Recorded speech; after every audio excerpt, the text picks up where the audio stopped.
യോഗ്യമായ പരിശുദ്ധ പരമ ദിവ്യകാരുണ്യത്തിന് എന്നേരവും ആരാധനയും സ്തുതിയും പുകഴ്ചയും ഉണ്ടായിരിക്കട്ടെ. നിത്യസ്തുതിക്കേറ്റവും യോഗ്യമായ പരിശുദ്ധ പരമ ദിവ്യകാരുണ്യത്തിന് എന്നേരവും ആരാധനയും സ്തുതിയും പുകഴ്ചയും ഉണ്ടായിരിക്കട്ടെ. നിത്യസ്തുതിക്കേറ്റവും യോഗ്യമായ പരിശുദ്ധ പരമ ദിവ്യകാരുണ്യത്തിന് എന്നേരവും ആരാധനയും സ്തുതിയും പുകഴ്ചയും ഉണ്ടായിരിക്കട്ടെ. സ്നേഹമുള്ളവരെ, നാം കൃപയുടെ സമയത്തിലേക്ക് പ്രവേശിക്കുകയാണ്. പിതാവായ ദൈവം തൻ്റെ ഏകജാതനിലൂടെ നമുക്കായി വെളിപ്പെടുത്തിയ ആ വലിയ കരുണയെക്കുറിച്ചാണ് നാം ഈ തിരുമണിക്കൂറിൽ അനുസ്മരിക്കുക. നമ്മുടെ ഓരോരുത്തരുടെയും ജീവിതത്തിന് രക്ഷയായി മാറിയത് പിതാവായ ദൈവം തൻ്റെ ഏകജാതനെ ഈ ലോകത്തിലേക്ക് അയച്ചപ്പോഴാണ്. ആ ഏകജാതൻ ഈ ലോകത്തിലേക്ക് വന്ന് പിറക്കുന്നതിന് വേണ്ടി പിതാവായ ദൈവം നടത്തിയ ഒരുക്കം അത് വളരെ വലിയ ഒരു ഒരുക്കമായിരുന്നു. ആദ്യമേ തന്നെ തൻ്റെ ജനത്തിൽ നിന്ന് അതിന് യോഗ്യമായ ഒരു വ്യക്തിയെ കണ്ടെത്തുക എന്ന ഒരു ടാസ്ക് അത് വളരെ കഠിനമായ ഒന്നായിരുന്നു. തലമുറകൾ കടന്നതിന് ശേഷമാണ് അവസാനം പരിശുദ്ധ കന്യകാമറിയത്തിൽ ആ യോഗ്യത അവിടുന്ന് ദർശിക്കുന്നത്. പിന്നീട് പരിശുദ്ധ കന്യകാമറിയത്തെ തൻ്റെ ഏകജാതന പിറക്കുവാനുള്ള ഒരു വാസസ്ഥലമായി ഒരുക്കുന്ന ദൃശ്യമാണ് നമ്മൾ പിന്നീട് കാണുക. തൻ്റെ പദ്ധതികളെക്കുറിച്ച് പരിശുദ്ധ കന്യകാമറിയത്തെ അറിയിക്കുവാൻ വേണ്ടി തൻ്റെ ദൂതനെ അവളുടെ അടുക്കിലേക്ക് അയക്കുന്നു. അവളെ പറഞ്ഞ് മനസ്സിലാക്കിയതിന് ശേഷം അവളെ വിവാഹം കഴിക്കുവാൻ നിശ്ചയിച്ചിരുന്ന ജോസഫിനെ കാണുവാൻ തൻ്റെ ദൂതനെ അയക്കുന്നു. പിന്നീട് ചാർച്ചക്കാരിയായ എലിസബത്തിന് ദൈവം വലിയൊരു അനുഗ്രഹം നൽകുന്നു. സക്രിയായുടെയും എലിസബത്തിൻ്റെയും ജീവിതത്തിൽ അത് തൻ്റെ ഏകജാതന് വഴിയൊരുക്കുവാനുള്ള ഒരു വ്യക്തിയെ ദൈവം തിരഞ്ഞെടുത്തത് അപ്രകാരമായിരുന്നു. എലിസബത്തിൻ്റെയും സക്രിയായുടെയും ജീവിതത്തിലേക്ക് സ്നാപന യോഹന്നാൻ എന്ന ആ ഒരു പേരിനുടമയായ വ്യക്തിയെ അയക്കുന്ന രംഗം ഇന്ന് ഈ തിരുമണിക്കൂറിനായിരിക്കുമ്പോൾ ലൂക്കായുടെ സുവിശേഷം 1-ാം അധ്യായം 57 മുതൽ 66 വരെയുള്ള തിരുവചനങ്ങളിൽ വായിച്ച് നമുക്ക് ധ്യാനിക്കാം. എലിസബത്തിന് പ്രസവ സമയമായി അവൾ ഒരു പുത്രനെ പ്രസവിച്ചു. കർത്താവ് അവളോട് വലിയ കാരുണ്യം കാണിച്ചിരിക്കുന്നു എന്ന് കേട്ട അയൽക്കാരും ബന്ധുക്കളും അവളോടൊത്ത് സന്തോഷിച്ചു. 8-ാം ദിവസം അവൾ ശിശുവിൻ്റെ പരിച്ഛേദനത്തിൽ വന്നു. പിതാവിൻ്റെ പേരനുസരിച്ച് സക്രിയ എന്ന് അവന് പേര് നൽകാൻ അവർ ആഗ്രഹിച്ചു. എന്നാൽ ശിശുവിൻ്റെ അമ്മ അവരോട് പറഞ്ഞു, അങ്ങനെയല്ല, അവൻ യോഹന്നാൻ എന്ന് വിളിക്കപ്പെടണം. അവർ അവളോട് പറഞ്ഞു, നിൻ്റെ ബന്ധുക്കളിൽ ആർക്കും ഈ പേരില്ലല്ലോ. ശിശുവിന് എന്ത് പേര് നൽകാനാണ് ആഗ്രഹിക്കുന്നതെന്ന് അവൻ്റെ പിതാവിനോട് അവർ ആംഗ്യം കാണിച്ച് ചോദിച്ചു. അവൻ ഒരു എഴുത്തു പലക വരുത്തി അതിലെഴുതി, യോഹന്നാൻ എന്നാണ് അവൻ്റെ പേര്. എല്ലാവരും അത്ഭുതപ്പെട്ടു. തൽക്ഷണം അവൻ്റെ വായ് തുറക്കപ്പെട്ടു. നാവ് സ്വതന്ത്രമായി അവൻ ദൈവത്തെ വാഴ്ത്തിക്കൊണ്ട് സംസാരിക്കാൻ തുടങ്ങി. അയൽക്കാർക്കെല്ലാം ഭയമുണ്ടായി. യൂദയായാലും മലനാട്ടിലെങ്ങും ഈ സംഗതികൾ സംസാര വിഷയമാവുകയും ചെയ്തു. കേട്ടവരെല്ലാം ഈ ശിശു ആരായിത്തീരും എന്ന് ചിന്തിച്ചു തുടങ്ങി. കർത്താവിൻ്റെ കരം അവനോട് കൂടെ ഉണ്ടായിരുന്നു. പ്രിയമുള്ളവരെ, ഈ ഒരു തിരുവചന ഭാഗത്ത് നമ്മൾ കാണുക, ദൈവം സക്രിയായുടെയും എലിസബത്തിൻ്റെയും ജീവിതത്തിലേക്ക് നൽകിയ ആ വലിയ വരദാനത്തെക്കുറിച്ചാണ്. സക്രിയ ഒരു പുരോഹിതനായിരുന്നു. എലിസബത്ത് ആ പുരോഹിതൻ്റെ ഭാര്യയും. അതിനാൽ തന്നെ സമൂഹം ഒത്തിരിയേറെ ആദരവോടെ കണ്ട ഒരു കുടുംബം. എല്ലാവരാലും ബഹുമാനിക്കപ്പെട്ട ആ നിമിഷങ്ങളിൽ പോലും അവരുടെ ജീവിതത്തിലുണ്ടായിരുന്ന ഒരു വേദനയായിരുന്നു തങ്ങൾക്കൊരു കുഞ്ഞില്ല എന്നുള്ളത്. കാരണം അന്നത്തെ ചിന്താഗതികളെല്ലാം തന്നെ ഈ കുഞ്ഞില്ലാത്ത ദമ്പതിമാർക്ക് എതിരായ ഒന്നാണ്. അങ്ങനെയുള്ളവർ ശാപം കിട്ടിയ ഒരു വ്യക്തികളാണ് എന്നൊരു ചിന്ത അവരുടെ ഇടയിൽ എപ്പോഴും ഉണ്ടായിരുന്നു.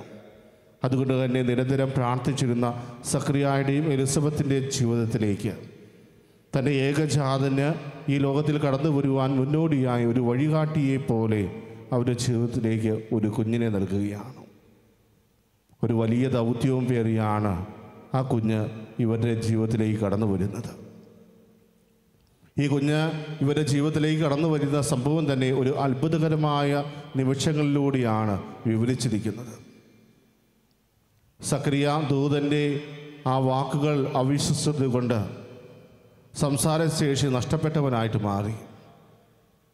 അവൻ തൻ്റെ ശുശ്രൂഷയ്ക്ക് ശേഷം തിരികെ വന്നപ്പോൾ അവിടെയുള്ളവരോട് സംസാരിക്കുവാൻ പാടുപെട്ടു. അവന് ഒന്നും സംസാരിക്കാൻ സാധിക്കുന്നില്ല. അപ്പോൾ അവിടെയുള്ളവർക്കെല്ലാം മനസ്സിലായി സക്രിയായ്ക്ക് ഏതോ ഒരു ദർശനം ഉണ്ടായിരിക്കുന്നു.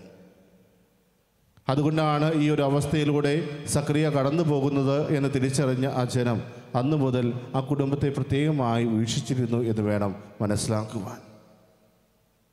അങ്ങനെ സക്രിയായുടെയും എലിസബത്തിൻ്റെയും ജീവിതത്തിലേക്ക് ദൈവം അവിടുത്തെ വലിയ കാരുണ്യം അയക്കുകയാണ്. ഇതെല്ലാം ദൈവത്തിൻ്റെ വലിയൊരു പദ്ധതിയുടെ ഭാഗമായിട്ട് കടന്നു വന്ന ഒന്നാണ്. ഇവിടെ ദൈവത്തിൻ്റെ പദ്ധതി അനുസരിച്ച് ഇതാ ഒരു പുത്രൻ അവരിൽ ജനനം കൊള്ളുകയാണ്. അങ്ങനെ പ്രസവിച്ചു കഴിഞ്ഞപ്പോൾ ആ വാർത്ത അറിഞ്ഞ് അവിടെയുള്ള അയൽക്കാരും ബന്ധുക്കളും അവളോടൊത്ത് സന്തോഷിച്ചു എന്നാണ് പറയുന്നത്. കാരണം അവരുടെ ജീവിതത്തിലെ ആ ദുഃഖം എല്ലാവരും അറിഞ്ഞ ഒന്നാണ്. അതും പ്രായം കവിഞ്ഞവളായ ഒരു വ്യക്തിയിൽ നിന്ന് ദൈവം ഇതുപോലെ ഒരു അത്ഭുതം പ്രവർത്തിക്കുമെന്ന് പോലും വിശ്വസിക്കാതിരുന്ന ഒരു സമയത്ത്. അതുകൊണ്ട് തന്നെ അവിടെയുള്ള ബന്ധുക്കൾക്കും അയൽക്കാർക്കുമെല്ലാം വളരെ സന്തോഷമായി ഇതാ ദൈവം അവരുടെ ജീവിതത്തിൽ വലിയ കാരുണ്യം കാണിച്ചിരിക്കുന്നു. ആ ഒരു സന്തോഷത്തോടു കൂടെ സക്രിയായുടെയും എലിസബത്തിൻ്റെ ജീവിതത്തിലേക്ക് അവരെല്ലാവരും കടന്നു വന്നു. ശിശുവിന് പരിച്ഛേദന കർമ്മം ചെയ്യേണ്ട സമയമായി.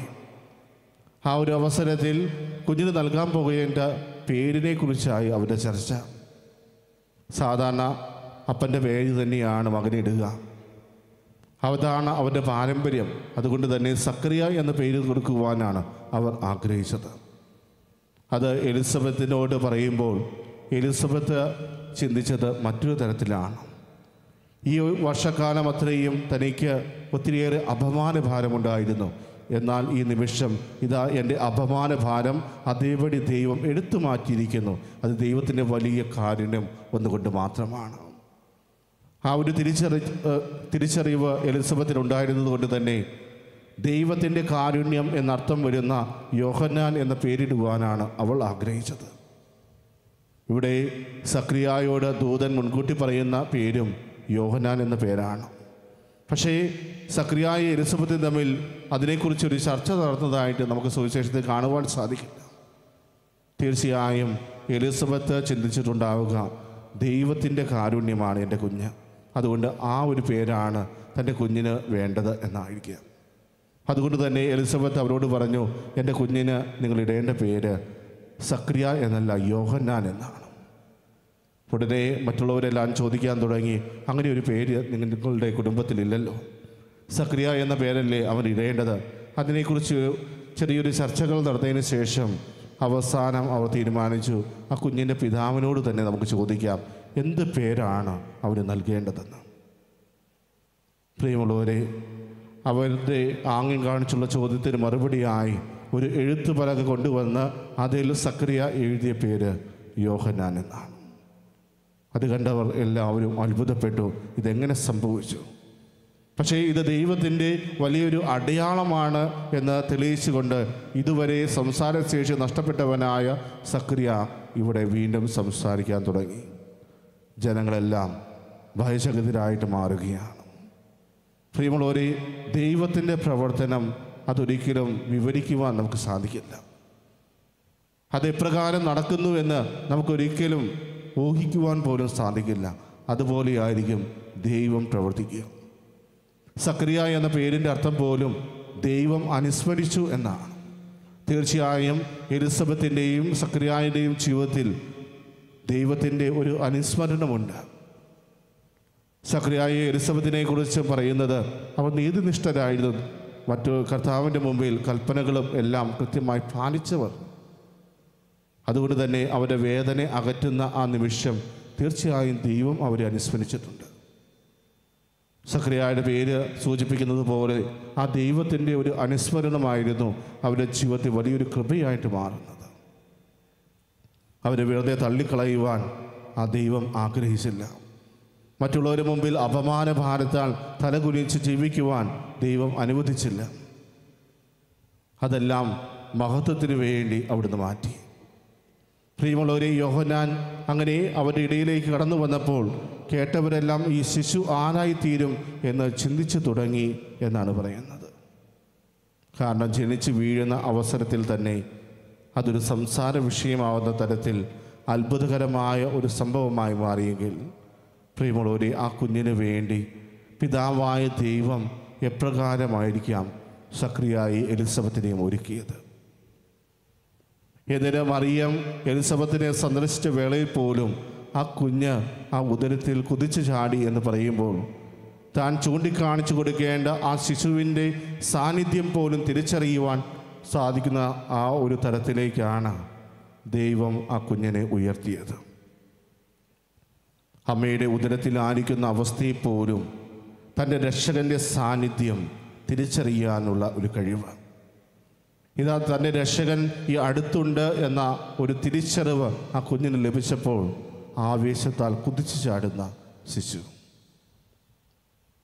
ജനിച്ചു വീണതിന് ശേഷവും